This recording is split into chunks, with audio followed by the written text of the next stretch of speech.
Welcome to the Bayesian Conspiracy. I'm Eneasz Brodsky. I'm Steven Zuber.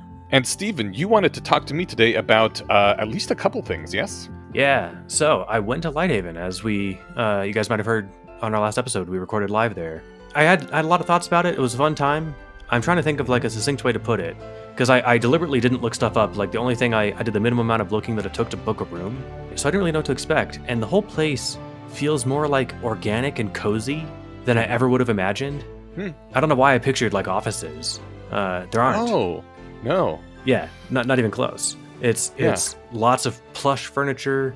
You know those dope ass hoodies that they had? I bought two today. They're on like Black Friday sale from Amazon, and they still will be when this comes out. It was the softest thing. We'll absolutely put them in the show notes. All right. They're kind of these awesome fluffy blankets that are also hoodies. Yes. And with like cuffed sleeves, so you're not sitting there like a wizard, having to reach your hands out to try and, get past the end of the sleeve.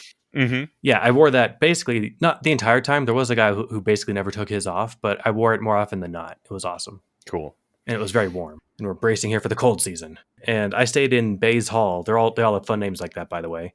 And I recommend that for everybody. I didn't stay in any other ones because Bays Hall is sound and light proof. Mm-hmm. And oh my God, it was the most relaxing. Like you just get your little tiny room with your little, like there's a desk with an external monitor. All the amenities and stuff. Speaking of the amenities, there's everything that you can think of and more. But so like bathroom and stuff isn't in the little room, but it's just like there's one literally called the closet under the stairs or the cupboard under the stairs. Did you ever get to poke your head into that one? I did, yeah. Yeah, I think I took a couple pictures. There's fun little Harry Potter stuff everywhere. But yeah, it was just like the most relaxing environment. And then, the second you do want to go out and socialize, there were people around. It was great. So Eternal September is going on through the end of the year. Y'all should go out there for the solstice. Book a room now before they fill up. The rest of the time, more often than not, they're just hosting entire corporate events that take up the entire area, campus, whatever word you want to use for 5 vaguely connected buildings. Mm-hmm. And a lot of common space between them. Yeah. Most of the time it's taken up, and I guess the 3 months off is them being super chill and wanting to throw money away and letting us hang out there. So, it gets the word out. I highly recommend it. I'm glad I got to see it, and it was a fun time. That's my sales pitch for Lighthaven. Awesome. I'm glad you came. Me too. Everyone go check it out, and if you make it there for the solstice, you'll get to bug Eneasz in person. Mm-hmm. I thought that I would be like coming here to live and to do things and also have like people around me. And instead it's turned into kind of just a 2-month vacation because I find it incredibly hard to like go out in the common area and see awesome people and not stop and talk with them. And the conversations are good. And I end up going from one conversation to another for multiple hours. And then I'm like, shit, I didn't do anything today after all. So it's been hard getting stuff done while I'm here. To take that as a warning. You got to really be disciplined if you want to get stuff done while you're living here, or you can treat it as an awesome human vacation. Yeah. And, every room has a space for your computer, especially like the Bays Hall ones. They all have an external monitor and a desk. So if you do want to just shut yourself off and work, you can do that. Yeah, the only like productive thing I did there was get the podcast up on Thursday morning. I was chatting with people the whole time. And so it took me like an hour for 20 minutes of work. So I can't imagine like trying to write a long blog post or a book. So there's some things you can do where you like can listen in on a conversation and occasionally like drop in 1 or 2 things while you're working, but certainly not something like writing a blog post. Yeah. Or a book. All right. Well, you had the other thing you want to talk about, which was an illusion of some kind. Yeah, there was a great post precisely June 7th, 2023 by Adam Mastroianni, the guy that we had on to talk about the weaknesses of the peer review process. Yes. In fact, I believe when he talked about it, he titled his post The Rise and Fall of Peer Review. Yes? That sounds right. This was a lot of fun. The illusion of moral decline. This is something you and I have talked about in passing. Kids these days suck, right? That's the thing. And we know that our parents said that and that they've been saying that since at least the days of Plato. The question that they wanted to work on here, actually it was published in Nature when he put out this blog post, the actual paper. Yeah, so he co-authored it with Dan Gilbert. What they aimed to answer, and they did in an academic way and published it in Nature, and then they did it in a better accessible way by putting it in this blog post, was the question of like, is morality on the decline? And if it is, what's causing it? If it's not, why does everyone think it is? Based on the fact that the title is The Illusion of Moral Decline, I'm going to guess that he does not think that morality is on the decline. Yes, he did not bury the lead here. He also just has this great writing style. I listened to the article voiceover, which is not him just reading it. He's also like making commentary on it and adding and throwing in jokes and stuff. The opening paragraph is, "This paper was born out of spite. For my whole life, I've listened to people bemoan the demise of human goodness. Used to be you could trust a man's word. Back in the day, you didn't have to lock your doors at night. People don't care for one another anymore, etc." I like the writing style. Like I said, he throws in jokes when he's reading it because he like did the "used to be you could trust a man's word," and he's like, "Am I doing a Southern accent? Why is that Southern?" Like, so he's like meta commenting on his post. Dang it! There's extra content in the audio. There is. Ah, I was cheated out of extra content by not listening to it. If you found it interesting, it's fun to listen to. I listened to it before I read it, and getting him to like talk through the graphs was actually fun. And I think actually for some of these made more sense than looking at them. I had an anecdote to share, and I wonder if you remember this. Do you remember like the days before Facebook, that dumb shit like the things I was saying? Used to be you could trust a man's word, whatever. Did you ever get like that chain email of like 30 of those things? I did not. I got it from my grandma at least once, who is awesome. Don't let that small thing make anyone think differently. Wait, that she forwarded you a chain email would make me think less of your grandma? Well, because it was forwarding this kind of nonsense, and I remembered one of them specifically. Well, it doesn't feel like nonsense to the people who are forwarding it, right? That's part of what he's saying here in this article. Yes, I think, and this is me being pedantic, and I didn't think this when I first saw the email when I was, whatever, an early teenager. But but your grandma was spreading misinformation, and that is a big no-no. well, and misinformation that is like specific, like obviously untrue upon reflection. So the one I remembered was that we didn't used to have to put protective seals on pill bottles because no one had ever tried to poison a total stranger before. Well, I mean, there was a time when there weren't seals on pill bottles because no one had put poison inside Tylenol before. Right. I guess it's true, but then it became not true. So it's like, yes, now we have them on there. So it's like, yes, no one thought to do that until they did, and the second someone thought of it, they started doing it. It's not because people were nicer. I think it just didn't occur to them. It was just a genuine info hazard that if you had the idea, you kept that shit to yourself back then, because you could just swap out all the pills in the bottle for something toxic. I also don't think that's a good indication of general moral decline. That's an indication that there's one complete fucking psychopath somewhere out there, and that's always been the case. That's true. And I have a friend who his family never locked their door either. And Okay, yeah. that blew my mind. And like, I lived in a fine neighborhood. We never had really any crime. It was a suburb, Mm-hmm. I've lived in a few places where I generally didn't bother to lock my door. It's so little effort for me. Yeah, especially it's now. become a habit. Yeah, now mine does it automatically actually now, so Mm-hmm. I've got no excuse. But they'd go on vacation and leave their door unlocked just because they're right. No one's going to go around testing doorknobs. Going back to Lighthaven real quick. Yeah, This is one of the awesome parts. Like, it's a closed campus. oh and yes, the trust is outstanding. yeah, it's a very high trust society. My door here is never locked, and I frequently leave valuables just, lying around. I just like set my laptop aside and I'm gone for hours. And then I'll come back and the laptop is still there. Like, the worst that's ever happened is I left a Safeway bag full of sausages on the counter and forgot about it. And 3 days later I came back and they were gone. And I was like, you know what?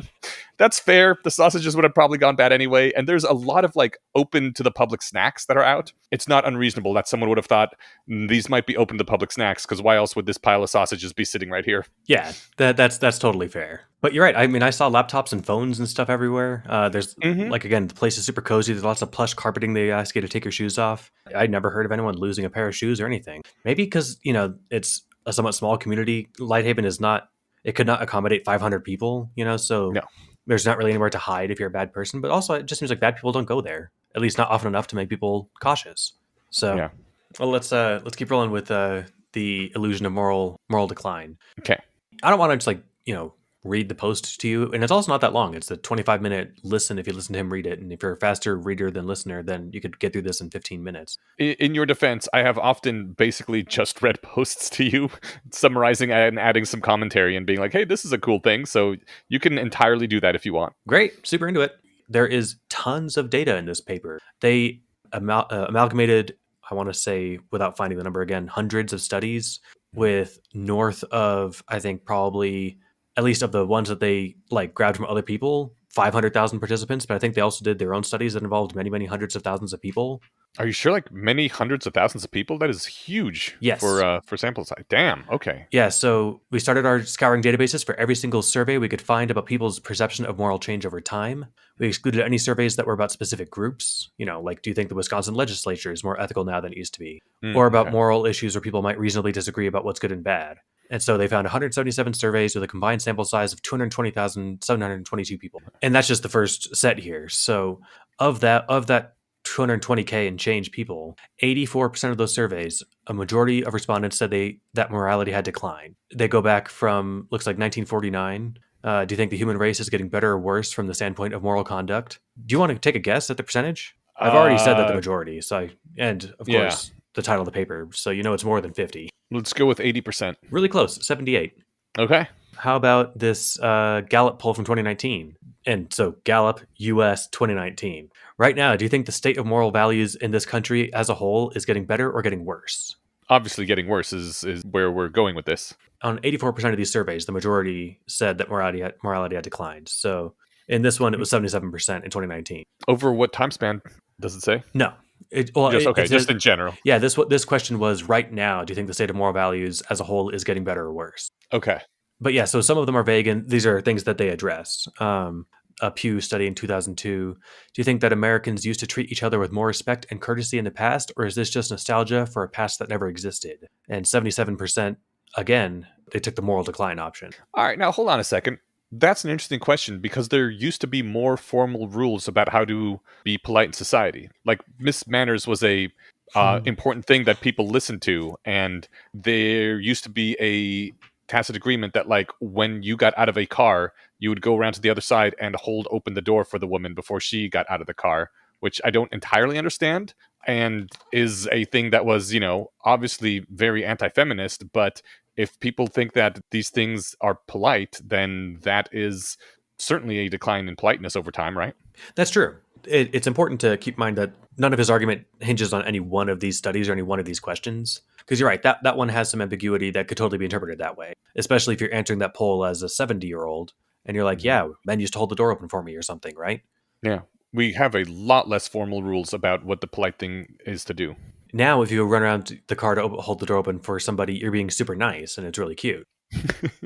Possibly you're just being weird and people be like, what the hell is wrong with that guy? Depends who you're holding the door for, yeah. There are other ones that have a Gallup poll from 2014. Dealing with moral breakdown of the country should be a top priority or important but lower priority of the government. And 76% said, I'm assuming top priority. The table here says percent reporting moral decline. I always wonder in things like that how many people answer top priority for everything. Yeah. Like moral decline, top priority. Military, top priority. Pollution, top priority. It's like, okay, guys, only one of these can be a top priority. Not to sound like elitist or something, but Mm-hmm. because don't get me wrong, I'm dumb, and that'll come up when we get to the sequences. But I think some people don't intuitively understand that. Yeah. Like, look, we can only have one first priority. There can only be one person who's the best at this, and they're like, no, that's just being negative. Or it's like, hey, prioritize quantity over quality. We need to get as many out as we can. I'm going to prioritize both. It's like you can't, Mhm. right? Yeah, I think some people struggle with that. So they also found 58 surveys from 59 countries other than the U.S., and they had a combined sample size of 354,120 people. Damn. Once again, on a majority of questions, the majority of people said that morality declined. The best data came from two surveys that Pew did in 2002 and 2006. They asked every nation highlighted below, which is most of the world, certainly by landmass, whether moral decline is a problem in their country, and in every single country, a majority of people said that moral decline was at least a moderately big problem. All right. I am convinced that most people think that moral decline is a big problem. Is it not an actual big problem? I guess is question number 2. Because maybe most people are right about this. We're going to get there in just 1 second. Okay. Because Sorry. Didn't mean to jump the gun. No, you're great, because that is the next natural question. But there was one really interesting finding here that I liked, is that they didn't see any change in the proportion of people perceiving decline over time, which is to say, just as many people say that morality has declined today as they did a generation ago. Okay.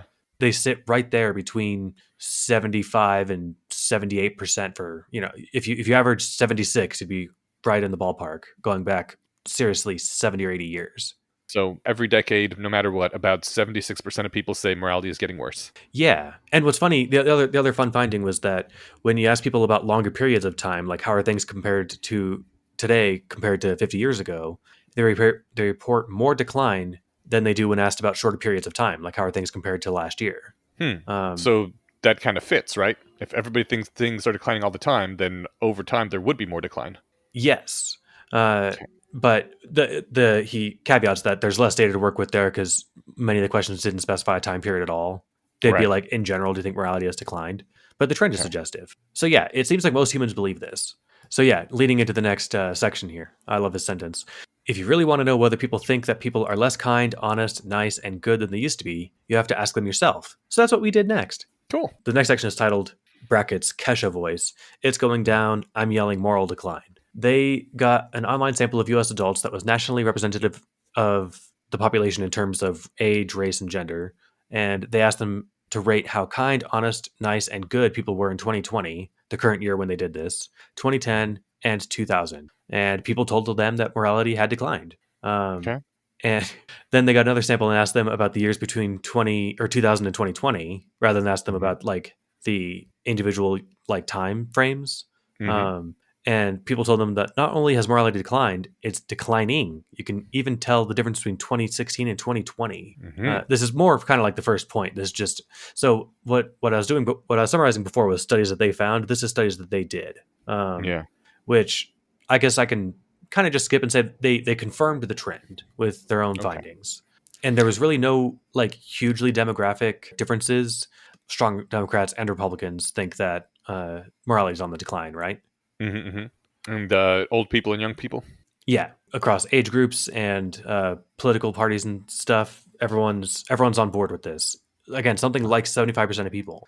There's actually something to consider here, and this is a question worth pitching to you. Like, Hmm. people aren't as nice as they used to be. Could mean Hmm. two things. It could mean that this same person is less nice than they were in the past, or it could Yeah. mean that we lost some good people and we gained some bad people. It's hard to differentiate those. So they did an effort to actually do that, whether it was like personal change or interpersonal replacement. Hmm. And turns out it's both, is what people think. I was surprised actually that it was both because when I first came across this, the one bit that I thought of was like people in my life that I could run through in my head and think of, all of them are comparable or better than they were 15 years ago. Nice. I can't think of anyone who's gotten worse. And maybe it's because they like got slightly worse and I, stopped hanging out with them or something. I was gonna say I've known some people who I think are worse, and I stopped being friends with them. Yeah, I suppose the thing is, I have no idea how those people are doing. Like, I know people who sucked 15 years ago, and the person I'm thinking of, I hope that they've turned their life around and are a happier, better person now. What's interesting is that it's not just the perception of moral decline isn't just a kids these days thing, it's a people these days thing. The general trend is people aren't as nice as they used to be, and they mean that both individuals have become nastier and that some nice people have died and mean people have replaced them. So then, part two, has morality actually declined? When everybody thinks something is happening, maybe it's actually happening. That's, I think, a fair heuristic, right? Well, my brain immediately conjures tons of counterexamples, but you know, Yes. if everyone tells me it's raining, I'm going to bring an umbrella, right? Right. So for most things, I think that counts. Do you remember what the easiest way to tell if a social science study will replicate or not is? Oh man, I'm sure I'm not going to like the answer. Go ahead and tell me. You ask a random person on the street whether this makes sense. Oh, You're like, "Do you think this makes sense?" And they're like, "Yeah, that sounds pretty reasonable." Then it'll probably replicate. If they're like, "What? That sounds kind of crazy," then no, it's not going to replicate. And obviously not perfect correspondence, but high enough that it is a good heuristic as to whether your experiment was bullshit or not. that's really fun to think about because like I always like when science confirms like the things that we already kind of knew because now we actually know it. Hmm.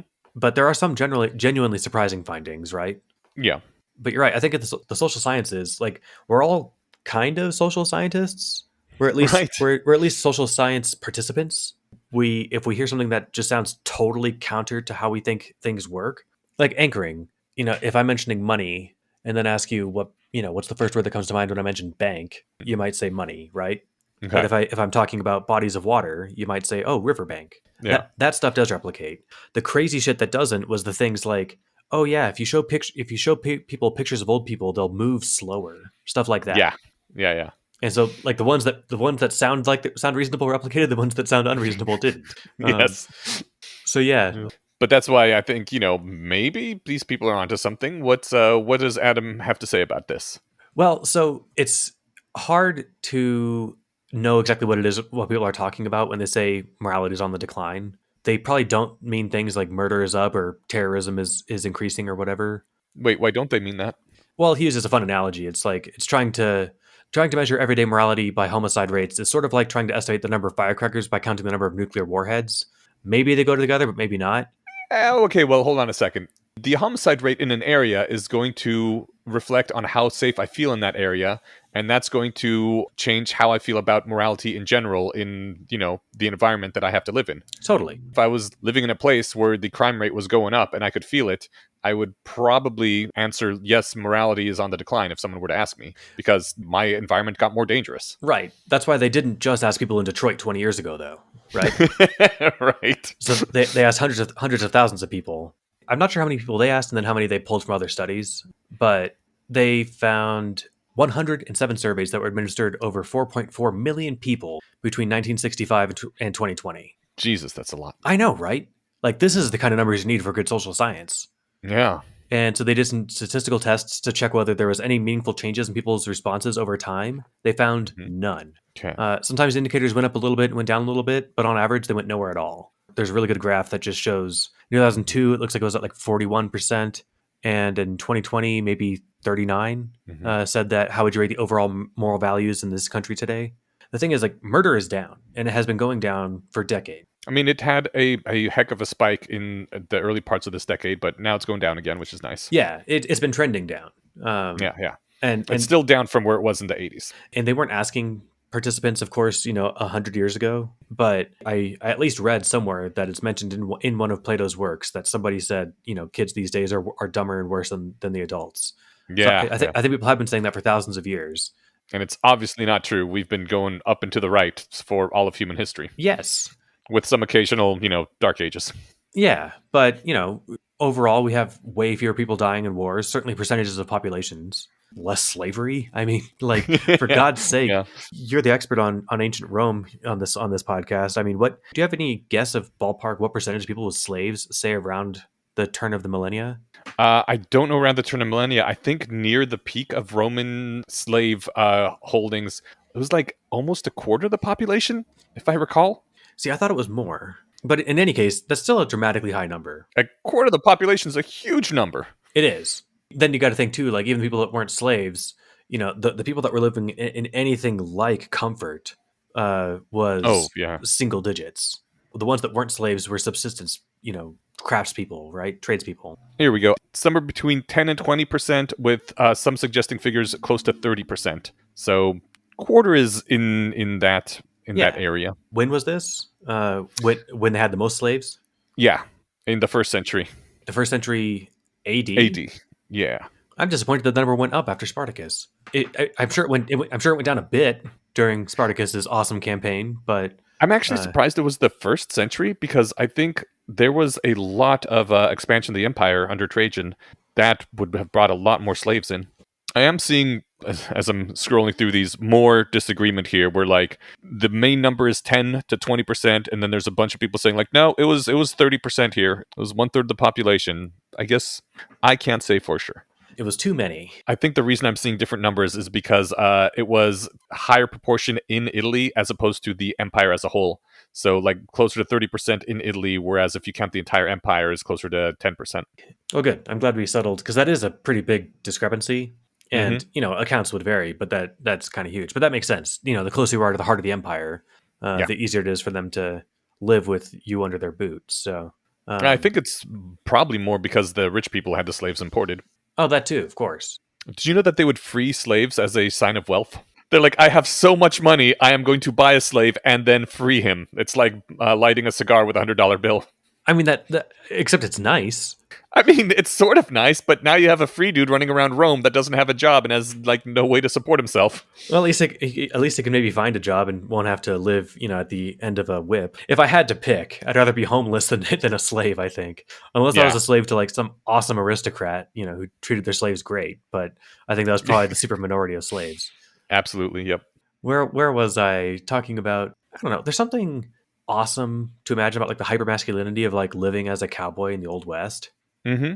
But it would actually really suck. Mm-hmm.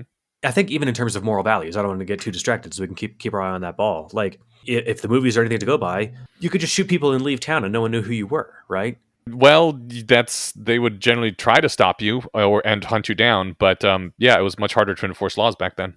Yeah, I mean, there was no government issued ID. It just seemed like it would be a lot easier to be a criminal in the days where there was a lot more transient people coming in and out of small towns and no way to prove that you are who you say you are. This is why people did not trust outsiders. Yeah, which reminds me, I think I brought this up at Lighthaven because we were talking about the high trust aspect of it while I was there. Checks existed before it was easy to confirm that you even had a bank with or had an account with this bank, right? Right. They existed in the Renaissance. Yeah. Oh yes, of course. I was thinking even just like 100 years ago, but Right. They weren't quite the checks we know today, but yeah, there were pieces of paper you could take from a branch of the Medici in one place and in one city and cash it in a different city. just the idea that you could hand somebody a note that says, "I don't have any money, but contact these people. They do. I swear." Accepting that from a drifter from out of town is totally different Right. from accepting it from the monthly grain delivering person, right? Yeah, absolutely. You Yeah, know you're going to see the grain delivery person again, and if it's not good for you, you'll be like, "Hey, last month you gave me this shit and it's no good." right. The checks thing isn't necessarily because we trust people more, though. It's that we have more ways of verifiably being able to go after people.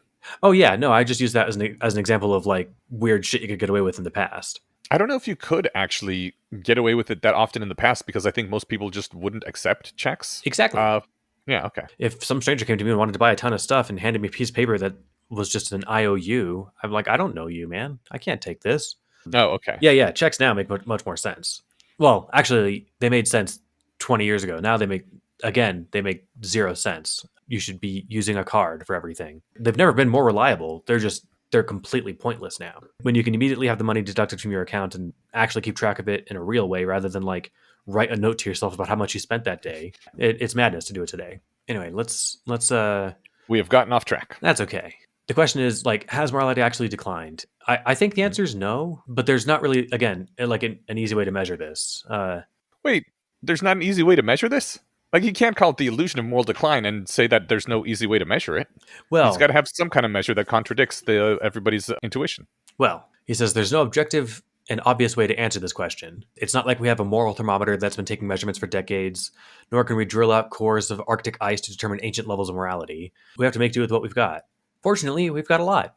For decades, survey companies have been asking people questions like this, like, were you treated with respect all day yesterday? And are people generally helpful, or are they looking out for themselves? In the past month, have you helped a stranger who needed help? If, as the participants in part one claimed, morality has been falling for decades, it should be easy to see people's answers to these questions change. This is where they asked the 107, or where they found the 107 surveys with 4.4 million people and looked at those kind of questions.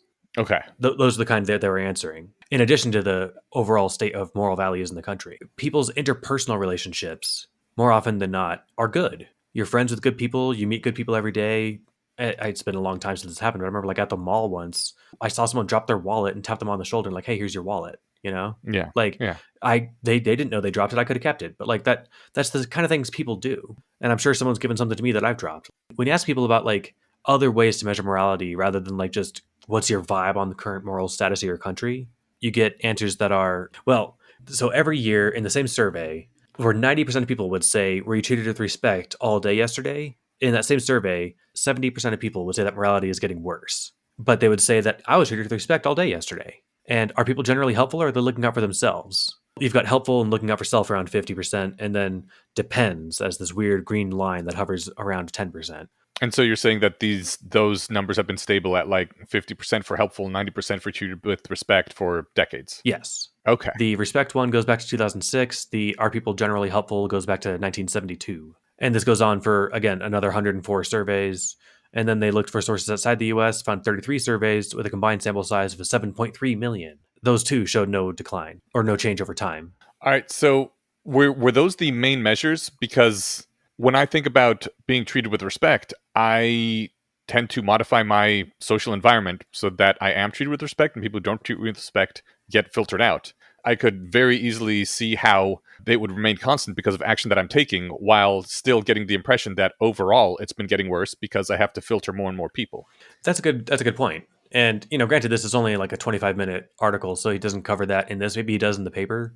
But the are people generally helpful, or are they looking out for themselves? 50 to 60% of people over the last 5 decades have said people are generally helpful. Importantly, that number has stayed the same for 50 years.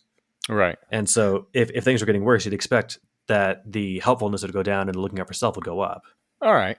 So I don't want to argue with this too much because I do think that in general, society and the human race are mostly on an upward trend, but people go to great lengths to make sure that they are not in danger of violence.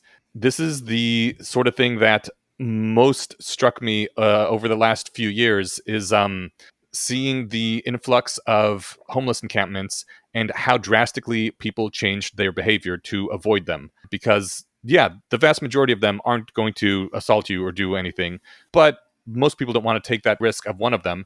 And so they'll alter their daily behavior in quite drastic ways in order to avoid that. Whether they are affected by a crime stays very low, but their lives have changed because of the threat of crime around them. Similar thing to now, there all the high shoplifting items are behind glass and lock and key, where they used to not be. Very similar to when there was a huge increases in crime in the 70s in the cities, people left the cities in droves and trillions of dollars of infrastructure abandoned because people didn't want to be subjected to high crime rates. And in their personal life, if you ask them, like, are you treated with respect? Have you been subjected to a crime? The answer is like, no, I'm good. But that is in large part due to major effects that people have taken, like moving away from where they were and abandoning amenities that they used to have and changing the route that they take to get to work, taking longer at the store and having asked people to get things from behind lock and key. And so you can continue to have a effect of answering my life is fine, but it doesn't take into the fact that, like, yeah, I do think morality in society may be declining because I've had to make all these changes just to remain at the same level of safe. You raise important points, and some of these questions are like the personal ones. Like again, like were you treated with respect all day? And those stay constant. Where the no is about 10% and the yes is about 90% over 15 years, I guess, in that one. But if the thing you're describing, so like the interpersonal stuff, you're right. People that's what people base their lives around, right? You would then think that the answer to the question, how would you rate the overall moral values of this country today? You would think that number would be going down. From 2002 to 2020, it starts at 40% and ends at 40%. And so, like the general trends, like another one, are people generally helpful, or are they looking out for themselves? That also hovers around 50%. So I think that they tried to get both of those from both of those angles, because they're trying to tackle both sides of the problem that we laid out earlier. That it could be the same person is less nice today than they were in the past. That's what the social circle questions are answering, and then the replacement. The country's lost good people and now we've got more bad people. That would be, you would expect the trend to move over the decades, but the fact is they're just remarkably stable. Okay. And they are for as far back as we can measure. I also realized that I probably should direct these questions to Adam as opposed to you, and it's a little unfair. I mean, yeah, I'm doing my best to interpret his results. These would be a lot of fun to ask him about. If we get a chance to talk with him again, I'd love to pick his brain about it. Yeah. Yeah, if we can get him to come on, that'd be great. I guess while I'm running through it anyway, it seems like there isn't a way that they thought to measure, or that anyone else has thought to measure, that shows morality actually declining over the last century or so. And if you do look at it from the broader perspective, things really have been getting better all the time. Like, despite occasional dips, on the whole, it's been trending up. Yes. And he doesn't even make that point in here. That's an enormous factor that I think people tend to forget about. That, yeah, murder rates are way higher 50 years ago. Violent crime was way higher. Everything that people hate was way higher, right? Yeah. Like, depending on the population you ask, like there's more partial nudity and swearing on TV now than there was 30 years ago. Sure. That's a moral increase, in my opinion. And I think that that between us and the people who disagree with us, we probably balance out and keep that measurement the same, right? The last section of the paper here: if morality hasn't declined, why do people think it has? That is a great question. I invite you to give your off-the-cuff response. Spotlight effects, the idea that the news only highlights the bad stuff, so people only see the bad stuff, and that's what they think about. That's what I put down as my note, too. Paying attention to the news will always make you more miserable, and you shouldn't do it. And that extends to, like, paying attention to any sort of outrage bait. The things that get clicks are overwhelmingly the things that are bad. And that's one of the things that he mentions in here, which I'm glad you and I converged on that. That was gratifying. In my opinion, that's probably the majority of the explanation. This kind of goes together with the virtue of silence from a couple episodes ago, where maybe sometimes when you see stuff like that, it's better just to not promote it because it has an outsized Impact. impact. Thank you. It has an outsized impact on compared to how often it actually happens in the real world. And so, like by the time you've seen it, it's probably gone way too viral and updated people way too much compared to how much it actually happens. And it's best just to not comment on it and not promote it further. I would love, and I'm sure this data exists, people asking large sample sizes. What was the, whatever year that like Malaysia airplane disappeared or something? Mm, I bet if you ask people that year, like, hey, how many planes crash every year? I yeah. bet they would give some surprisingly high number. Right. Right. And I think the answer is on average 0. Yeah. It's obviously Or slightly more than 0, but yeah. next to none. The year of the George Floyd murder, a lot of people thought that like thousands of black men were killed by cops every year. Yeah. It's not to say it's not a problem. It is. And, there's the dash cam footage of, Breonna Taylor being killed, or dash cam, body cam, It's not like it doesn't ever happen. right. This shit's fucked. And it does happen, but it is not tens of thousands of people a year. Like, Right. and I think that you could get people estimating that high a few years ago. So yeah, definitely biased exposure. If people have been saying this I was going to say people have been saying this for centuries. Even then, bad news still traveled more than good news. You don't go to your neighbor and be like, "Oh man, you might tell the time that somebody returned money that you dropped or something, right?" But Hmm. you'll definitely tell everyone in town about the person who killed that person. Oh, yeah. Those aren't quite the same magnitude, though. I would also tell everyone in town that time that the guy saved a dude's life. That's true. You're right. I should have thought of closer things. I do definitely think I would tell people more if like someone defrauded me out of $20. I'd be like, that motherfucker Right. wrote me a $20 check. Watch out for that guy. Even if it was like the local hero, like they, depending on how heroic they were, my intuition is that there were fewer like celebrated local heroes than there were local murderers.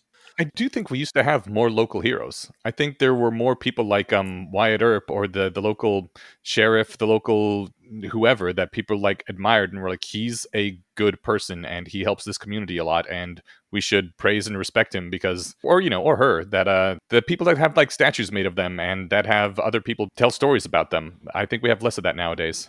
I think it depends on what you're looking. Who was the name that you mentioned? Wyatt Earp? Yeah. Who's that? Oh my God! Wyatt Earp was the sheriff, probably the most famous sheriff of the Old West. There's been a number of movies about him, including Tombstone.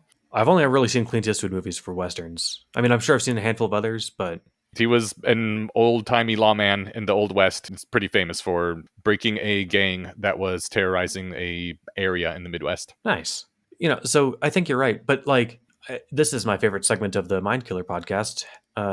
Plug that comes out on alternate weeks, the weeks that this podcast doesn't come out, where occasionally you'll have a human interest story, like that pizza delivery guy that ran into a house fire. Mm-hmm.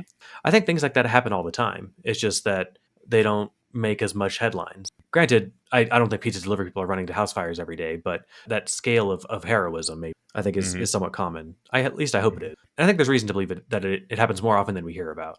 I liked one of his proposed explanations is that people say that morality is declining because they think it makes them look good. Huh. Explain why. Well, if you say, oh well, morality is on the decline, then it says that that things used to be better and that you're wiser and smarter. Just standard signaling, right? Like I have more virtue than the people around me. Oh, I Yeah. see. So that could be one explanation. It's just 2 sentence bullet point on his thing here, but he points out that people are willing to say that some things have gotten better. For instance, less racism. And I love this possible explanation.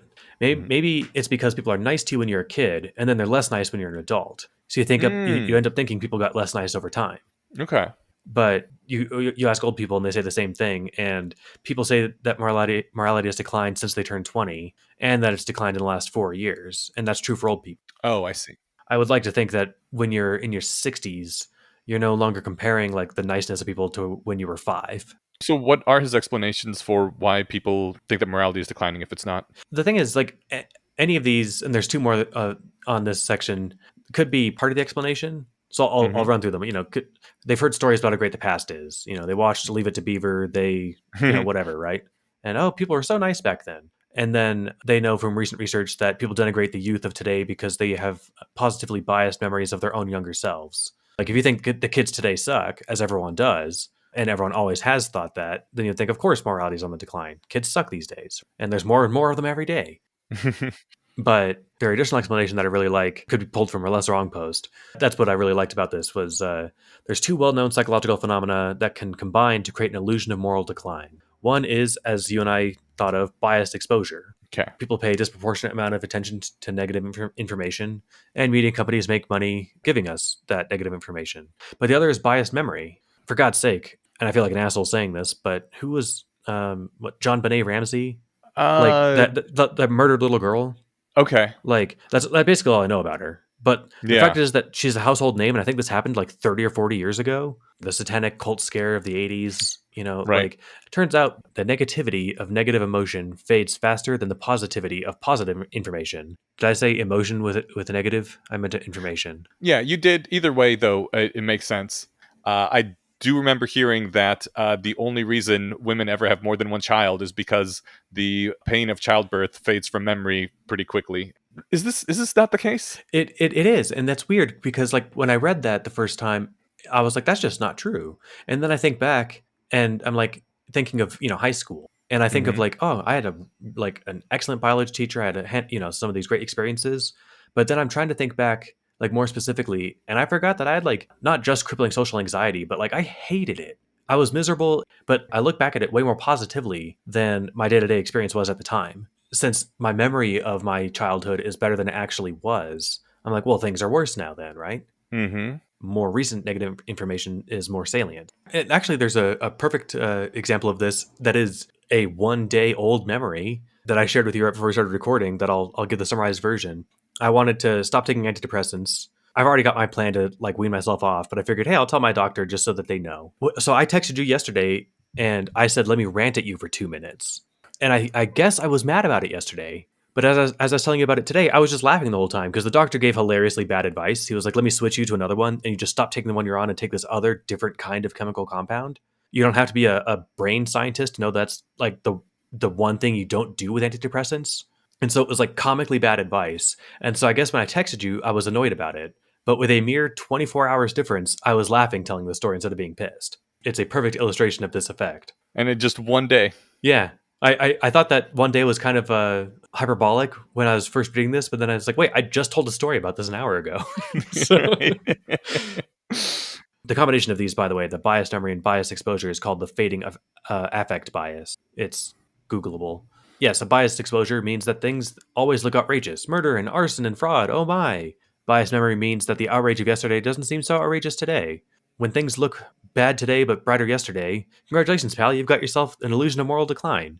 They call this BEAM, biased exposure and memory, and it fits with some of their more surprising results.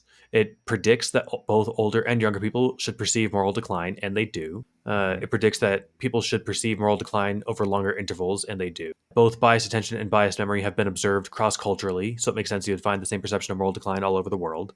What I like about this is the real benefit of BEAM is that it can predict cases that people would perceive less decline, no decline, or even improvement. If you reverse biased exposure, that is, if people mainly hear about good things that other people are doing, you might get an illusion of moral improvement. And I can tell you this worked for me. I don't know, in 2016, give or take a year or two, I like heavily curtailed my news intake to like r/wholesome news and other sources like that and got off all of like the world news and this, and I'm sure there's all kinds of subreddits of the world's on fire.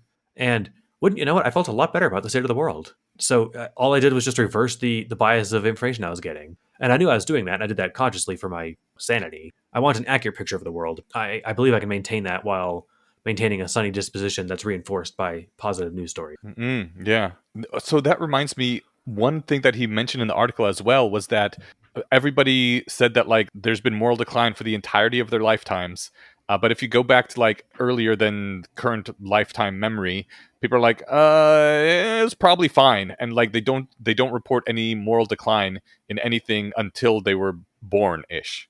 Right. The world started getting worse the moment I was born. Yes, exactly. Yeah. Cause and effect there, huh? Maybe. Yeah. Let me just seamlessly transition here to the conclusion of the paper. The final section is called Fighting the Invisible Fire. So the 3 questions. Do people in general think morality has declined? Yes. Are they Yes. right about that? Probably not. So why do they think it? Could be lots of reasons, and biased memory plus biased exposure might be one of them. So that's where the scientific paper ends. But then he's like, let me add in my own words here, and I love it. His writing style and the way that he articulates this. Let me just get this couple sentences. It's very easy to feel like you know something about the past without actually knowing anything about the past. I just showed you data from more than 500,000 people who were asked about whether morality has declined, and virtually none of them said, "Gosh, I don't know." But for them, that was the right answer. They don't know. It took us years to gather another 12 million people and come up with even a halfway decent answer, which is probably not. Yet an answer came to everyone's mind effortlessly, and they're happy to share it. And he links to a book, or a Wikipedia page about a book that says, the past is a foreign country, but we all have this vivid delusion that we've lived there for a long time and know everything about it. He ties this together with some other categories. Like, they focus on morality because that's what they wanted to do their paper on, and they think that illusion is both strong and important. But there are others, because lots of people are out there saying lots of things, and people are out there saying lots of things are declining: democracy, culture, reason, art, our children, our future. He says, I'm not saying all these are illusions, but they sure sound familiar. It's interesting because, like, at any one time, there's definitely something that's probably declining. Like, right now, we're having a crisis in institutional trust, which I personally think is in large part due to the fact that our institutions actually have shit the bed over the past 5 to 15 years. Looking at that, one could legitimately and accurately say that things are declining, but, like, in various other ways, they are increasing. And so if you're just focusing on whatever is declining at the time, because, oh shit, this thing is declining, it's like, there's the hole in the boat, we got to patch it. You can always think something is declining, even though on net, everything together is improving, and this thing will get patched up, and then it'll start improving again, and something else will decline, then we'll focus on that. But as a whole, things do tend to improve over time. Yeah.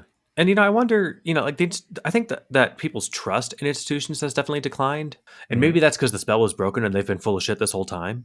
It's possible. But it's also possible that the news around COVID really couldn't have been worse, and that made everyone like highly distrustful of major governmental institutions. And so it's possible that, like, if you were looking at this stuff 20 years ago, you would have felt the same way, but you just didn't really start paying attention to it until 5 years ago. Right. That this brought the rot that had been there all along to light. Yeah, so like maybe, and that there's actually a line in here about that. It's like, just because things aren't declining doesn't mean things are great, right? Right. Uh, Yeah. there are still, in the Grammy-nominated words of the Black Eyed Peas, people killing, people dying, children hurt, hear them crying. So he's not saying things are awesome. He's just saying that things aren't getting worse by ways that Yeah. we can measure. Yeah. If you think that morality is declining, then you have to think that some switch has been flipped in society, causing it to produce worse humans, and you'd want to unflip that switch, whatever you think it is. Smash the social media companies, kill all the politicians, ban the bad books. But the thing is, no one's ever going to reverse this trend because that trend doesn't exist, specifically the one on moral decline. Institutional accuracy, maybe it has, maybe it hasn't, but that's an investigation for another day. This idea of moral decline has had some interesting effects. I've noticed that a lot of people in our age group are a lot more interested in, I guess, for lack of a better word, in morality.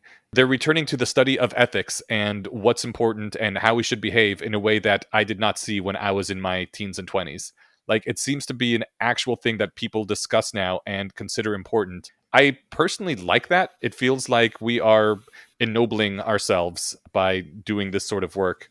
I think that points to, like, maybe there was some moral decline for a while, and people have reacted by saying, okay, let's arrest this thing right here and get back to, like, what's important and why do we want morality and what should it be, which has been interesting. It feels like the people who are 10 years younger than me are significantly more interested in being good, noble people in a way that when I was in my teens was not really a concern.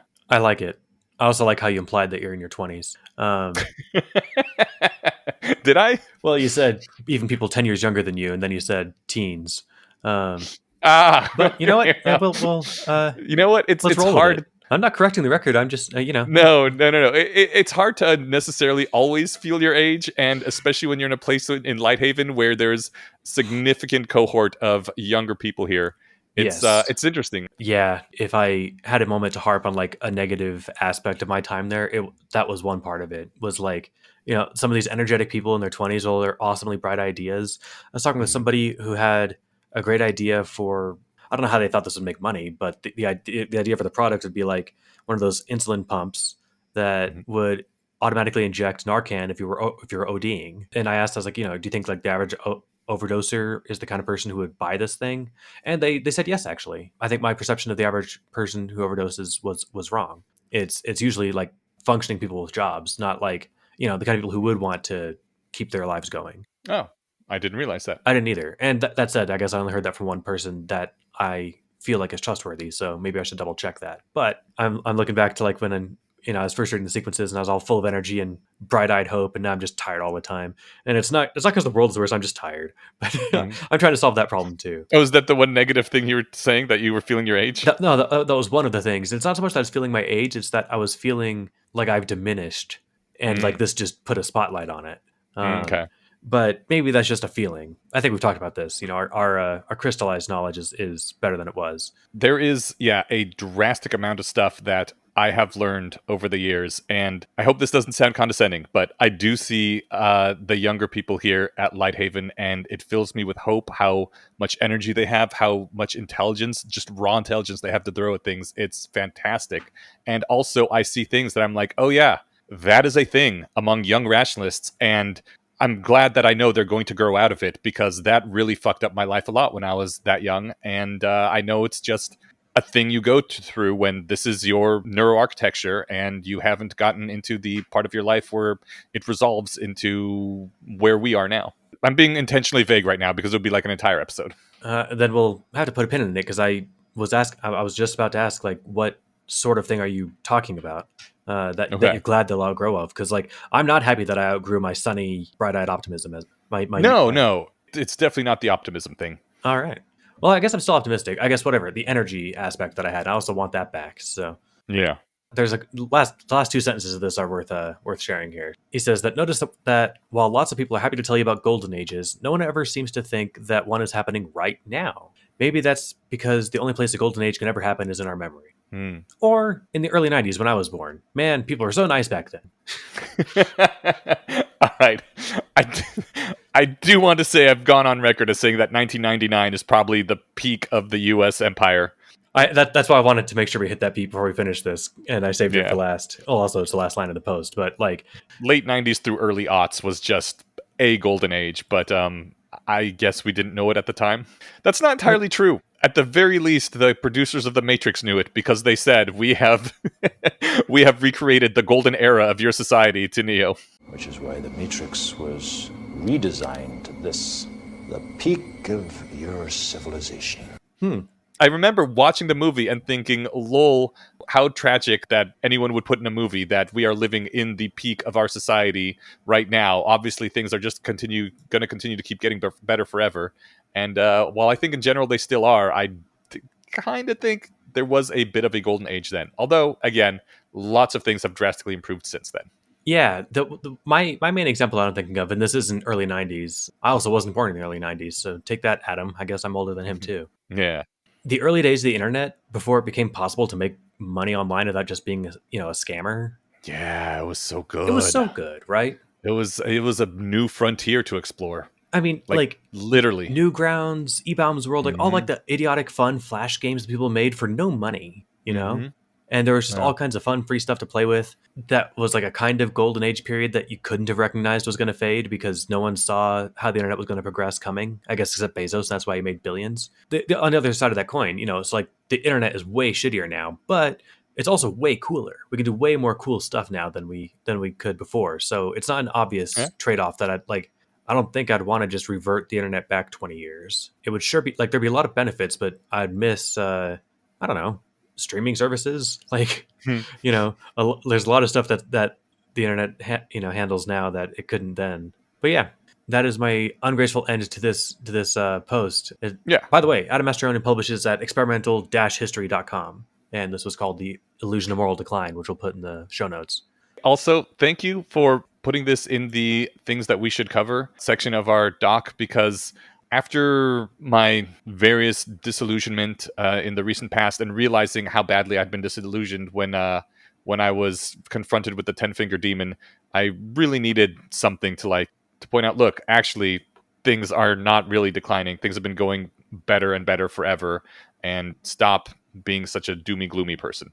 So this helped push in that direction as well. I'm glad I could help. Actually, I have one more thing to mention, and it was on the next page of the notes, which is why I forgot about it. And he doesn't mention this at all, but I knew from being adjacent the EA sphere that charity donations have been going up, not just in terms of dollars, but when adjusted for inflation. I asked Perplexity about trends in charitable giving in the last several decades. It's gone way up. I only put in one graph because they're clunky in the doc, but it gave me 6 or 7, and they all showed this kind of shape. There was a brief dip in 2008, obviously, but it's been going up steadily since the 80s, as far back as these go. And some of them went back earlier. This one I liked because it broke down, and we'll put this picture in the show notes too. It showed individuals, corporations, foundations, and bequests. This is positive counter evidence that morality is not on the decline. Yeah. People are giving more money than they ever have. So I think the world's trending in a positive direction. And it's nice to have the illusion that things used to be better. Have this post help me kind of break that. I don't know how much I ever bought into that. I mean, now, of course, it's easy in hindsight to say never, but I'm more disillusioned now than I was. Yes, I am disillusioned, which is to say I am more accurate now, not... Disillusioned usually means that you are less optimistic. You're right. That's the common use. I mean, in the sense that I am no longer... the spell has been broken, to use another phrase. Yeah. The phrase of the late, great Daniel Dennett. I gotta say, there is at least one institution that I have trust in that is helping all sorts of things increase in the world. Oh, not 100%. Just morality, but also rationalism and helping people meet other rationalists. Yeah. No, it's all too easy to find an organization that is proof positive that the world is not just morally inclining, but cognitively inclining and socially and spiritually inclining. I speak, of course, of the Guild of the Rose. Right. They did not exist 10 years ago, and they do now, which is proof that things are getting better. It really is. And they don't even necessarily take money. You can give them money, and it's great if you do. You unlock a few other things, but they put out a lot of their services for free. Yes. And money will never be a barrier to you getting everything you can out of the guild. If I think they follow the Sam Harris model of yes, if you can't afford it, we'll give it to you. That said, do pay them if you can afford it. They're fucking awesome. I pay them because I think their services are worth it. What they deliver has value, and I have the money to do it. So, for the uninitiated, the Guild of the Rose is a vibrant community dedicated to personal growth and self-improvement. With a unique system that blends practical life skills, mental and physical wellness, and rational thinking, the Guild offers weekly workshops and supportive cohorts to help you achieve your full potential. The Guild of the Rose provides tools and the community you need to succeed. Join the Guild today and start your journey towards a better you at guildoftherose.org. Oh, yes. And I want to emphasize, too, they cover everything from decision theory to fashion to finance to spiritual wellness to fitness. I realized that 3 of those were F's, but I'm sure it runs the gamut of the alphabet. Yeah. Yeah. And there's a link in our show notes as well as guildoftherose.org. That's right. All right, Stephen, now's the time on the show where we talk about the less wrong sequences. It is. Excellent. And this is the ones where we said that we're going to do more of a summarizing of what's in it rather than a really talking about it, because there's a lot of graphs and also a lot of this is beyond our pay grade. That's a good way to put it. Our first one here is classical configuration spaces. And when I was reading it, it's the first post that we've come across since we've started doing these that I had no memory of, which must mean that when I was first reading these in my, early 20s, this is where I noped out of the quantum physics sequence and just skipped to the next one. Neat. Okay. And I still wonder at the wisdom of even having these as part of the official sequences, but I want to find, the official texts, Right. Yeah. This seems like this could have been buried with whatever, some of the boring books of the Bible kind of, right. The latter half of the Old Testament. Yeah. The thing is, before we dive into the content of it, it's what does this have to do with rationality? We talked about this earlier. Well, so that's it. If all it is, reinforcing the idea that mystery is in your mind, not in reality, and confusion is your problem, not reality's problem, I'm already sold on that. I don't need a quantum physics course to drive that home, but maybe I do. Maybe it's that's something that I can say I believe and I understand, but it's not until you really encounter a weird, mysterious thing or seemingly mysterious thing that it actually drives that lesson home. But I don't know. This doesn't feel like it makes me a better rationalist. So if we were doing these at the whatever Lighthaven Tuesday readings, And it's like, wait, do you use this in your real life? No, never. Definitely, this is not used, and I've seen a few people try to use it, and I think they are doing themselves a disservice, believing in quantum immortality or something. On the other hand, I do think it's neat to have a thing that you can point to be like, I have a high probability belief that this is actually true based on all my other priors that I know that are true, and yet I don't actually have much of a way to prove that this is the case. At least I certainly don't in my day-to-day life. I know that there's probably people who are working on the quantum frontier that could point to experiments or whatever that prove things or highly suggest things one way or another. But having a thing like this that is counterintuitive, and yet you can say, based on the evidence, this is a thing that I think is true anyway, maybe it's an interesting exercise to have, that you can put a conditional probability on something that you can't back up with vibes tell me that. Yeah. That you have to back up only with, this is what the math comes out to. This is what the evidence forces me to believe. And Yeah. I can dig that. I think really just articulating that into a less wrong post, I think would have been a better use of time than writing 20 posts on quantum physics. Yeah, but that's the difference between like being told fire is hot and it'll hurt you and actually feeling something that's hot and having your skin burned. Like, No, the difference is drastic. I was going to use fire as actually a better example than I think quantum physics, because fire is one of those things that like we all know what it is, but it's kind of hard to explain what it is. Yeah. You know, if a kid asks what fire is, you can say it's that stuff over in the fireplace. But if they ask like why, you're like, oh well, it's oxidizing something, and it makes heat that makes more oxidizing, and concisely explaining what fire is a fun problem. Yeah. But and you said it's the difference between being told what fire is and burning your hand. I'm not doing any quantum physics experiments here. This is the difference between being told what fire is and then reading about the chemistry of fire, right? Okay, that's true. Yeah. If I could give you all the way down to the atomic level explanation of fire, I guess I'd be better equipped to understand what fire is, and I work with fire more in my real life. I think fire would have been a better, and that could have been knocked out in 3 posts, maybe, right? I guess I wanted to bring up the wisdom of actually finishing the the quantum physics sequences. I don't know if people are liking it or if you're liking it. I like certain things because they are a challenge, even if I don't necessarily like them. I feel like this is one of those things where once we get through to the end, I'll be like, I finished that thing, despite the fact that it wasn't the best time. You know, if we want to sludge through the arduousness of this for the sake of doing something hard, you know, climbing Everest style, then I'm here for it. Yeah, and it's not like it's trying to get through all of Plane Crash, right? Like that would be so many words. This is, less than a dozen podcast episodes.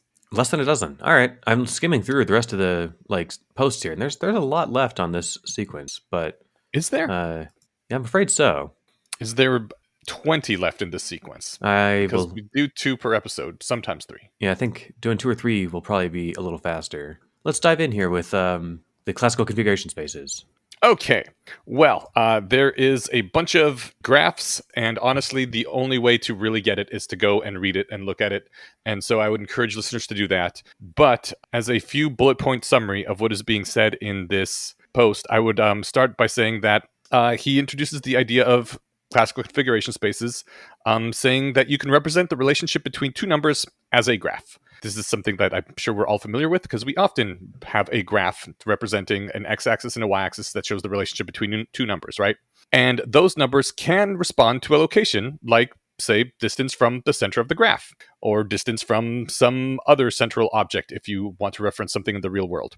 So the x-axis could be distance of particle A, the y-axis can be distance of particle B, and this now shows the state of the A and B particle system. The system being the location of those 2 particles as a single point. You just have 1 point on there, and it shows the state of the system because it shows where A is and where B is in distance from the object that you're using as a reference.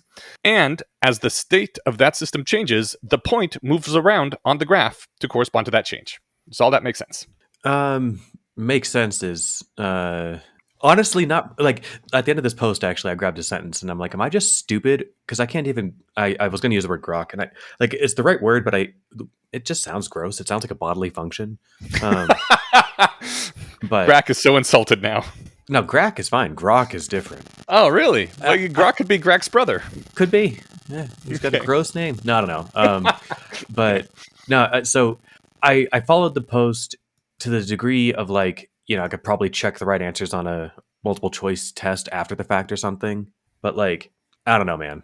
So I'm following what you're saying, but let's see if we can kind of power through these. The thing is, I have no idea how much we can convey with like the posts are about as dense as possible already, Hmm. and so summarizing them, like what is the takeaway from classical configuration space? Well, we haven't even gotten near the bottom of the post yet. Well, I know, but if we take it this slow, I guess that's what I'm wondering. Like, are we aiming to actually teach people what's in these posts? Because that will be like the longer, like let's dive through each bit and try and articulate it, or are we just Right. trying to say like here's what this one was about?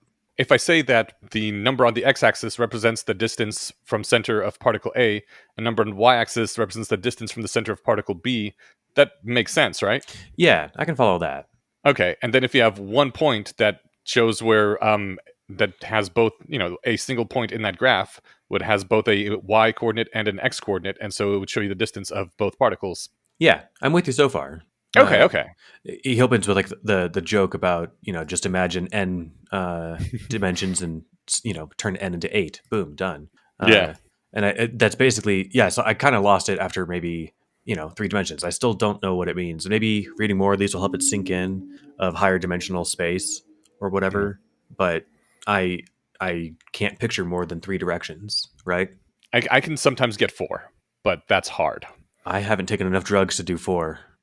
I mean, I don't think I could do it on drugs. I can only do it when I'm sober. I wish you could explain it. Maybe we'll get there, but it's like because I can point up, I can point left, and I can point forward or backwards, right? Yeah. But I don't know. Just imagine you could point in another direction. I've that pointed in isn't all any of them those. already, though. I know. That's why you got to imagine. Yeah. So I think that's the thing is that it is, as far as I can understand it, it's math. It's purely mathematical, which isn't to say it's not how reality actually is, but there's no way for me to interact with it directly in a way that I can intuit. There is no version of this like sticking my hand in a fire, right? Probably. Until we Yeah. get some weird whatever quantum roulette machine or something, right? Like you mentioned quantum immortality earlier. Yeah. But anyway, I mean, on the plus side, we were only dealing with 2 dimensions right now, just the x and the y axis. yeah. So then the next point here is you can create a third axis, time, to have a record of these changes. The point turns into a line, maybe squiggly, that draws out all the places the point was over time. I follow that just fine. Yeah, so the point is at one place at one time, and at a different time, one or both of the particles have moved, so the point moves to a different spot. And if you're tracking this on the third axis of time, then you can see the 2 places where the points are at the different times, and the line between them as the particles were moving. Yeah, no, that makes sense. So if the third axis is time on a 2-dimensional graph, that makes sense. I can picture a 3-dimensional graph, and then time being the 4th dimension. But You don't got to bother with that yet. Not yet. Right now, we can still think with just the 3 dimensions. well, yeah, but then he goes on to say like you may have previously heard the phrase time is the 4th dimension, but the diagram at the right shows that the evolution over time of a 1-dimensional universe with 2 particles, so time is the 3rd. The first dimension being the first dimension being the position of particle A, the second dimension being the position of particle B. Mhm. So that's all fine and dandy. But I couldn't properly absorb the rest once we get past 3. But let's see if we can get through this, and I'll maybe I'll learn more by the end. So Okay. Right now we're talking about both these particles could be any place on the line, right? Any place between 0 and, let's say, the graph goes to 100. But let's say that there's some places that the particles can be and some places that they can't be. Like no matter what, particle A is never going to be between 50 and 75. You could shade in on the graph all the places that don't include 50 through 75 to show all the places that the particle could possibly be, and just leave between 50 and 75 blank, since it'll never be able to be there, right? yeah, All right, cool. Now also imagine that it isn't a uniform probability that it could be in any of those places. There's some places where it's very likely to be. Like maybe particle A really likes to be around 25 for some reason. So you shade that in really dark, and the farther away you get from 25, the lighter the shading is to represent that it is less likely there. And then obviously between 50 and 75, it's completely blank. And then for some reason, post 75, like there's some chance it could be there again. So then you shade it in lighter over there, light gray. So you can kind of imagine that too, right? Yeah, this part I'm still on board with. Okay. And it's easier to see with the graphs in the post that he kind of hand drew, which also he has great handwriting. Like, I mean, Yeah. it's not whatever the I don't know refined whatever stuff, but my handwriting is abysmal, and his I don't know I it looks like whatever a font. So it's not really the point of the post, but I kept looking at these hand drawn graphs and thinking, damn, that looks pretty good. Yeah, it's impressive. Yeah, look, a little squiggle on the bottom of the B. Like that's clearly, he lifted the pencil. This would make sense if anyone listening could see my handwriting. It's actually embarrassingly bad. Okay. So then we remember that we have the third dimension, the time dimension, and if the probabilities might change. Like maybe at time 1, there's a really high chance that it's at 25, but at time 2, there's a really high chance it's at 35. And so between time 1 and time 2, the darkly shaded bits move from 25 to 35, and so it kind of looks like there's a changing in the shading over time. Like it looks sort of like a cloud with the darker bits moving at a diagonal. Does that make sense? Yeah. Okay. If the parts that it can't be change as well, then maybe the blanked out places start to look more like holes that are tunneling through the gray cloud rather than just, one block space where it can't be. Yes, I can follow that too. Okay. That is the majority of this post. There's a caveat that at the probability at any given time should be 100%, so that if some areas are really dark, then other areas will have to be really light. You could have like a very large shade of medium, a very large field of medium shade, or like a very small area of very dark with a large area of pretty darn light to make up for it, and all sorts of combinations in between. But like the total probability should add up to 100. Right. The particle or particles are going to be somewhere in this area with Yes. some increased probability of, one place over another. Yeah. So if the probability in one spot is 50%, then over everywhere else it has to be 50% totaled up. So it's going to be a lot less dense everywhere else. Right. And a lighter shade in our coloring in. Okay, and then the final point is that the laws of physics is what determine how densely these various places are shaded in and how that changes over time. How the shape and the density of the shading in changes over time. Yeah, I think that this is all something I'm able to, I think, intuit enough to follow. Okay, that was the purpose of the point of the post. Well, that's good. I mean, but there are definitely sentences in here that I just couldn't even finish reading before my brain stopped working, and I'm pretty sure that the way that I'm imagining this in my mind isn't the way. Well, it's obviously not the way it actually is because I'm not a quantum physicist and I don't understand this yet. But I don't even think like the vague analogies I'm using in my head are appropriate. But that's what I'm running with. So like so far my mental model and like analogous tie-in hasn't broken yet. But I think it definitely will when there's a gazillion particles or maybe not. Maybe this will be fun since I never finished this sequence. Maybe it will tie it together at the end in a way that like, and this is how like now you can intuit why, I don't know, when you pick something up, you actually, lift it off the table or something. Right. Yeah. If there's something like that, that kind of cool thing at the end that makes it make sense in a way that I can actually relate to, that'd be cool. Well, let's see what happens when we get to the end of Feynman paths. All right, let's do it. To your point, when you said you had a hard time visualizing more dimensions, you can, if you want to track more particles, you create more dimensions in this graph, which is, not a thing that humans can visualize. It's more of a math thing. Right now, we're just thinking of these two things because we can still visualize that. Right. This is my simplification of the post. If people who have a better understanding of quantum mechanics come back and say, Ineash, you totally fucked up by oversimplifying, and that's not what this means, please let me know. Yeah, I mean, I think it's an understandable mistake if you're wrong, but that's the best summary I could come up with of the post as well. I think that's a good summary. And before we jump on to Feynman paths, though, we've got to visit the quantum arena. Yes. Okay. In quantum physics, particles aren't separate, so the graph gets kind of funky. Because right now we're talking about particle A and particle B, and like A can be at 1 and B can be at 10, or B can be at 1 and A can be at 10, and that's two different things. But in quantum physics, particles aren't separate.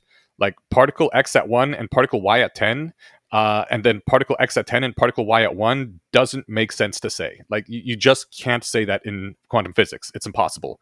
You can just say there's a particle at 1 and a particle at 10. There is no particle X or particle Y. That's a single case, not two different cases. That means that the graph kind of folds over on itself, and the overlapping little area in the middle, where the what used to be just one large path, when it folds over and goes over itself, that's where we get weird quantum effects that make sense mathematically but are not human intuitive. I wonder, like, and I'm sure that he thought about either explaining the math and trying to make everyone sufficiently mathematically competent to follow this. I'm curious to see how we're going to get much further without the actual math.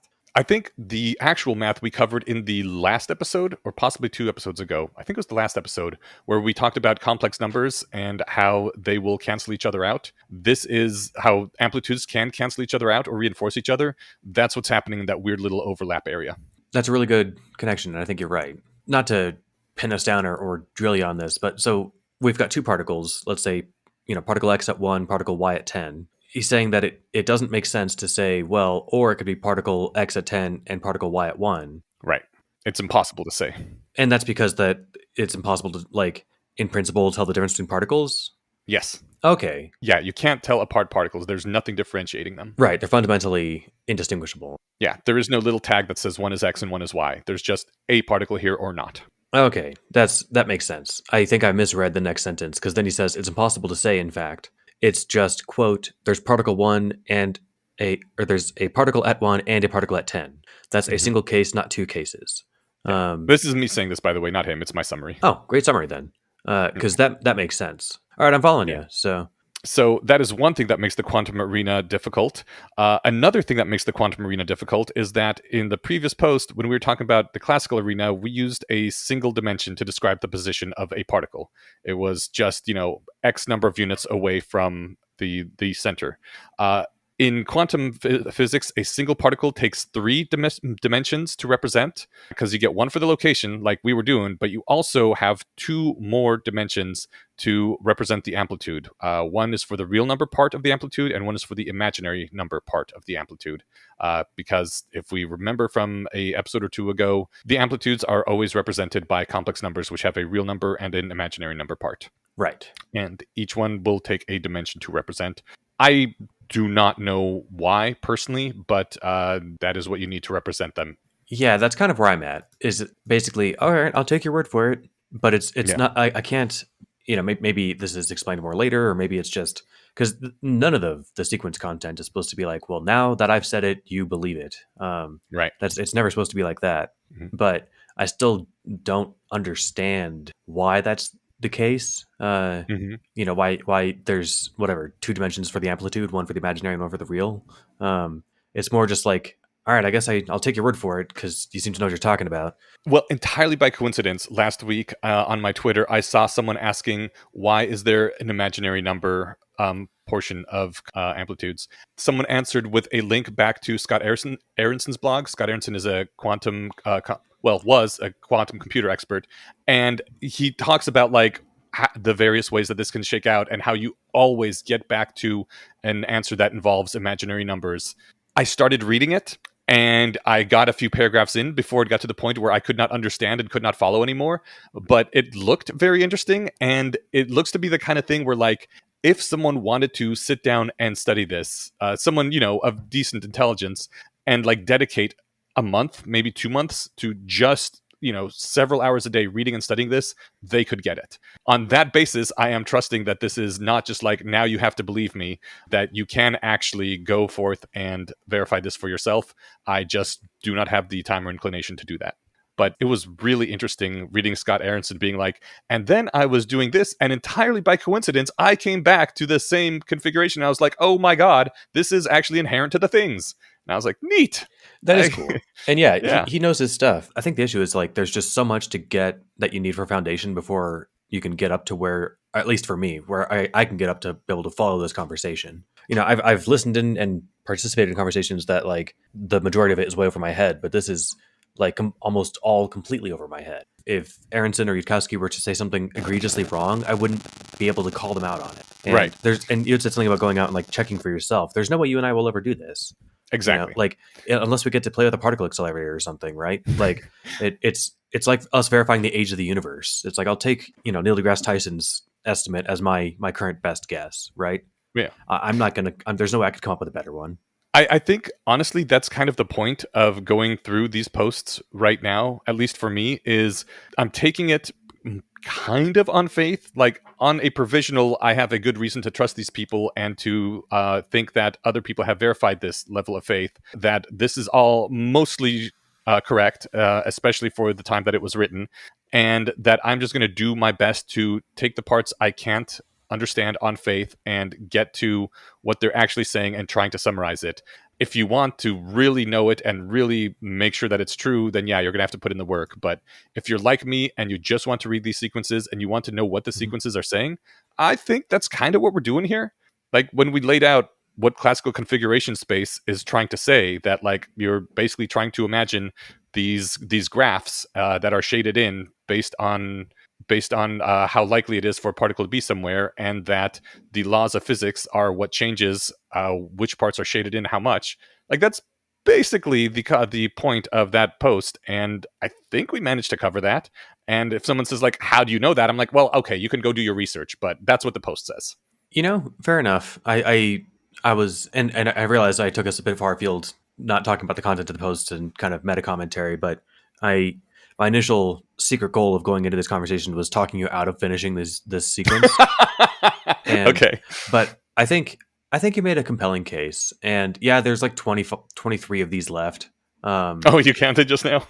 Yeah, so we've got some left, and then of course, like some others are like parts of multiple sequences, and so it shows up a bit later. But it'll be an odd couple of months for the sequence posts, but I'm down to keep going if you are. So let's keep rocking and rolling. Okay, I'm gonna do my best for as long as I can, and I'll try to bring more to the table next episode. Oh, well, okay. Yeah, rather than Rock just on. have you have to teach me, because to be perfectly honest, I gave up reading these again. Apparently, I guess I gave up like 15 years ago, and I gave up this time because well, at least you're consistent. I couldn't really just figure out like, why is this worth the effort? Like some of the sequence posts are difficult to understand, but then when you get it, you're like, oh, that's so fucking cool. With this, I get it. I'm like, okay, my head hurts a little less now, but like I don't feel any smarter for having for having learned this.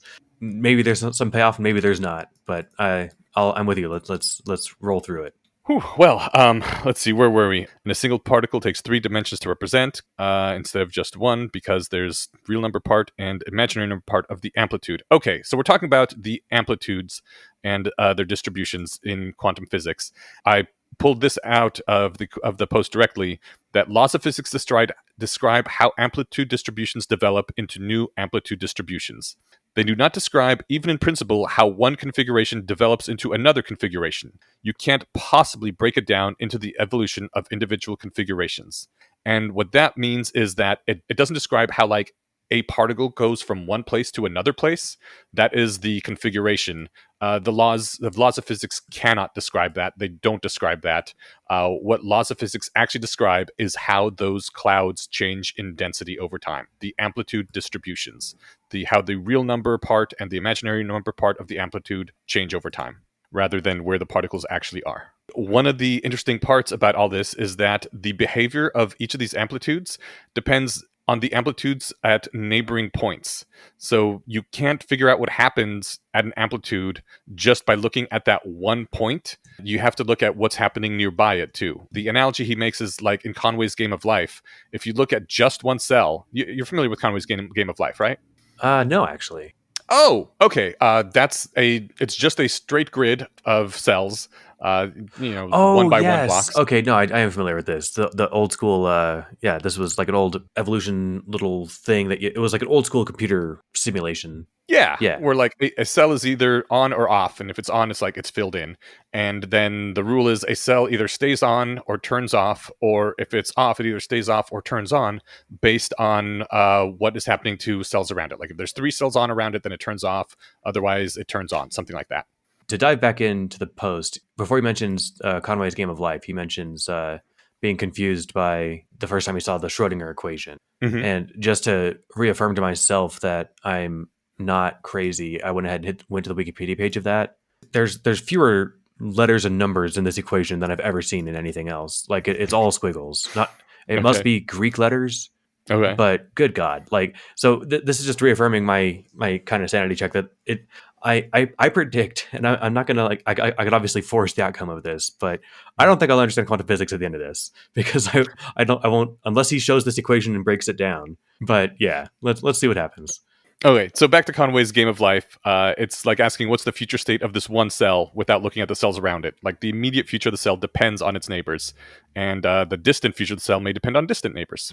Bring this back to classical physics. In classical physics, you know the position of particles separate from its momentum. You can know exactly where it is, but not how fast it's moving. In Conway's game of life, however, the velocity of a glider. Do you remember what gliders were?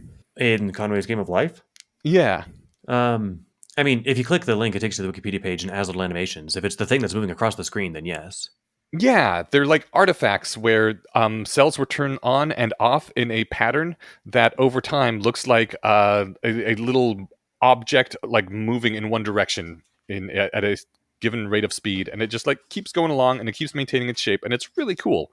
But it's just a pattern of turning on and off in a sequence. Right. And in Conway's Game of Life, the velocity of the glider isn't like an additional separate fact about the board. The cells are just either alive or dead, and the motion of the glider is like it's an apparent thing that arises from the configuration repeating itself and how the cell rules are applied. It's not actually a thing that's moving, right? Yeah. Totally with you. That makes perfect sense. Okay. That is what he's saying basically is a similar way to think about quantum amplitudes changing over time. There isn't an individual particle that has a momentum. It is the result of individual amplitudes shifting over time, and it looks like there's things that are moving, but it's amplitude shifting instead. Right on. You start with a blob of amplitude centered on position x, and at time t later, it has evolved into a similarly shaped blob at position x plus d. Then way up at the human level, it looks like a particle moving with velocity d. But on the quantum level, there is no like thing moving at velocity d. It's just amplitude distribution changing positions over time. Yes. Okay. I'm following it. I can kind of see the analogy. I'm playing with. There's an interactive version of the Game of Life on the Wikipedia page, Mhm. and it's funny if you let it run for like just I don't know if it generates randomly if you restart the page or whatever, but it runs randomly like quickly through 1,000 generations, and then it's just two flickering things that are left. And so I clicked a few cells, and now it's all freaking out because I've got a bunch of those gliders, and it's moving instead of like 100 generations every couple seconds. It's really like a generation every half second. Like it's clearly struggling at this point. But each individual cell doesn't move. It just changes from on to off. Right. And that's similar to how like amplitudes just change in their density rather than things moving. Okay. I mean, yes, I with you. I follow it. I'm just waiting until I can relate this to something I can touch, but I don't think that this is where this like that's not where quantum physics ends up, as far as I understand it. If it did, someone would have told us by now. Right. But if anyone could tell us, and this happens to just be a perfect segue, it would be Richard Feynman. It would. He starts off by giving a example of a mirror, and when light hits a mirror, it reflects off at the angle of incidence always, which is what we see up here on the classical level. People say, well, why should that be? And actually, down at the quantum level, every part of the mirror reflects a particle at every angle, which is just bizarre to think about. If every part of the mirror were to reflect a particle at every angle, then like I don't even know what you would see necessarily when you look at a mirror. Solid it is white very light. hard for me to imagine. Yeah, maybe. Like I'm not sure what I would get. So this is fun because actually, saith Feynman, each part of the mirror reflects all angles. So why is it that way up at the human level, the mirror seems to reflect with the angle of incidence equal to the angle of reflection? Well, as we said earlier, all the particles have amplitudes. Those are represented by both a complex and imaginary number, and these amplitudes change with time. So the longer it takes for a photon to get from one point to another, the more the phase changes.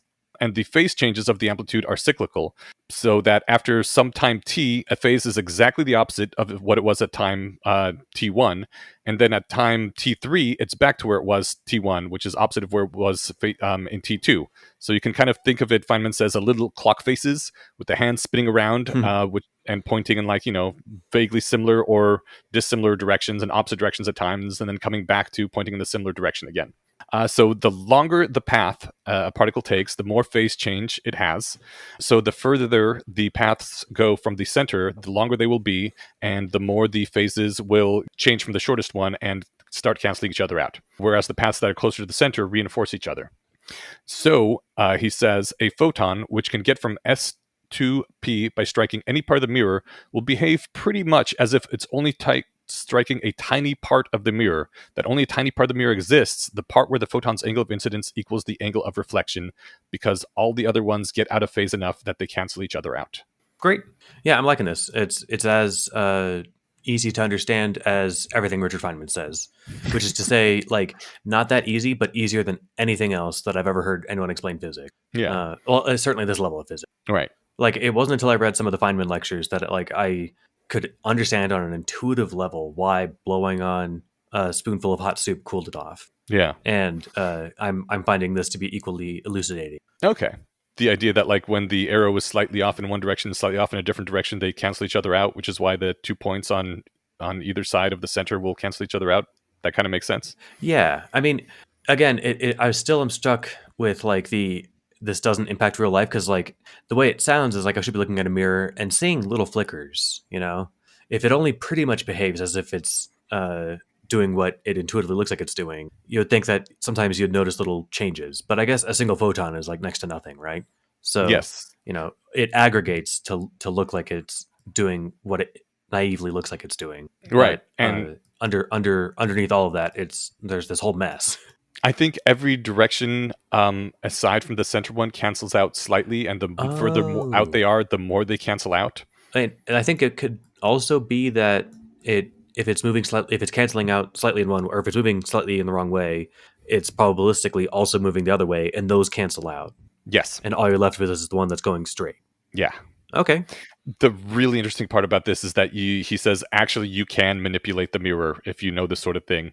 You can selectively scrape away bits of the mirror so that distant parts don't cancel out anymore.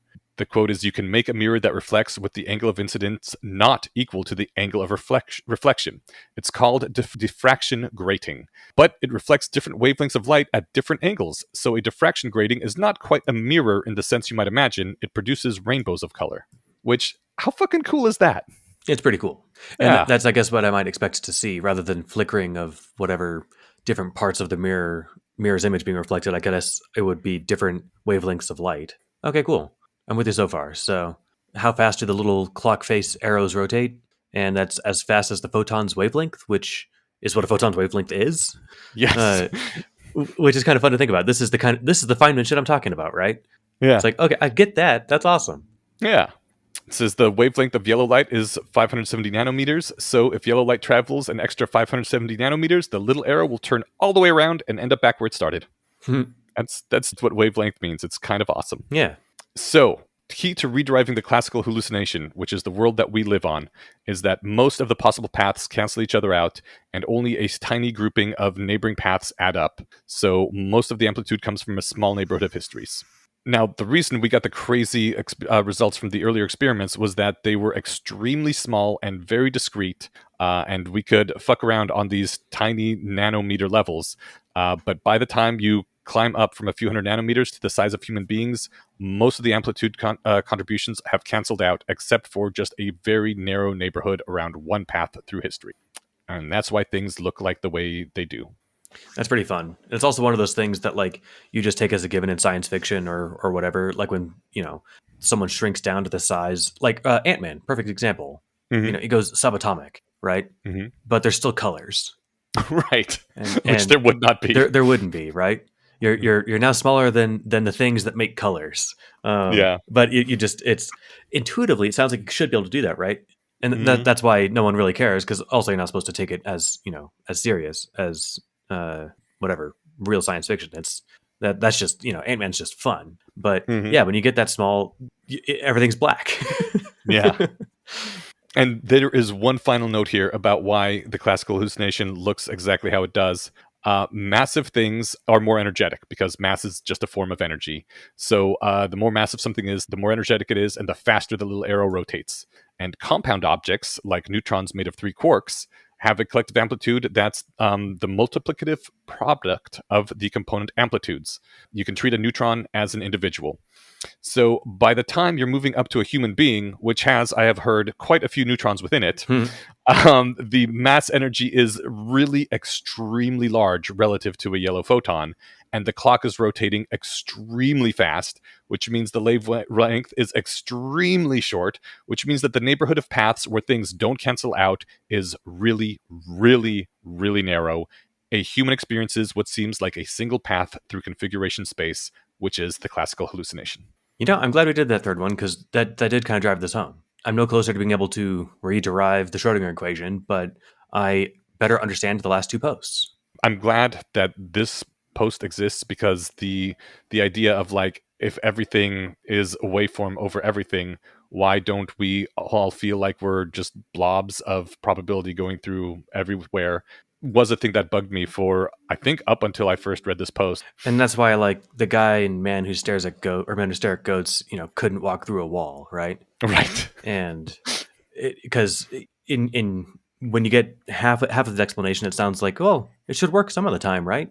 But and some of the time is like, yes, if I could run the universe for a Google years, there's a chance that you might be able to push your finger partway through a wall or something, right? But I think even at that point, you wouldn't. The energies involved are so much that that would not be enough time to get a path that wouldn't cancel out. Okay, so maybe that wasn't a high enough number. But if my understanding is in the right direction, there is some number where it's not physically impossible, right? It's just practically impossible, because it will never happen, on any observable time scale. Maybe once you have as many years as you have dust specks that landed in people's eyes. 3 to 3 to 3. Yeah. All right. Whatever that triple power notation was. Yeah. Well, awesome, man. I'm glad thanks for helping us get through this. So next episode, we've got no individual particles and identity isn't in specific atoms. Yes. And I think those two are significantly shorter, but should be easier. And I think those are already things I kind of already understand. So I'm looking forward to getting the confusing stuff laid on top of it, but at least I'm with it so far. So hell yeah. I'm hoping this was one of the harder chunks that we got through, but we'll find out. I think it was, at least certainly so far. But yeah, I think it laid the complicated groundwork, and you're doing a great job of tying it back to the previous posts. So, alrighty. Well, as long as we're talking about the world being a better place, one of the great things about the world is that more and more people help support people like us who who just put out podcasts and hope that it is of value to anyone. And if you do find it of value, you can support us, and we appreciate that greatly. One of the ways we let people know we appreciate them is by reading their names out loud right here. Seriously, thank you guys for all this, and thank you in specific this week, John from Substack. You helped bring this episode to the people. We appreciate your contribution, and I hope everybody else does too. And we can all see that, that we're going up and to the right as a society. Well put. We really do appreciate it. And you are proof positive that the world is not on the decline. Absolutely. Thank you for helping keep this alive. Anyone else who's inclined to support, you can find links in the show notes to Substack and Patreon. And also, like and leave a review on iTunes if you haven't. It's been, I think, a year since I've mentioned that. But, oh, yeah. That also helps. That is a thing that, still it helps spread the word. So, yeah, if you can't subscribe with money, liking and leaving reviews really helps a lot too. And sharing it. Oh my God, that's the best. When you give it someone personally, like, hey, I think you would like this episode in particular. Yeah, that's always big. I think the vast majority of the podcast I listen to is because someone was like, oh, you should check this one out. And then I'm like, well, now I'm a subscriber forever. Yeah. So, yeah. Anyway, we appreciate it. We appreciate you, John. And we'll see you all back here in a couple weeks. Cool. See you then. Bye.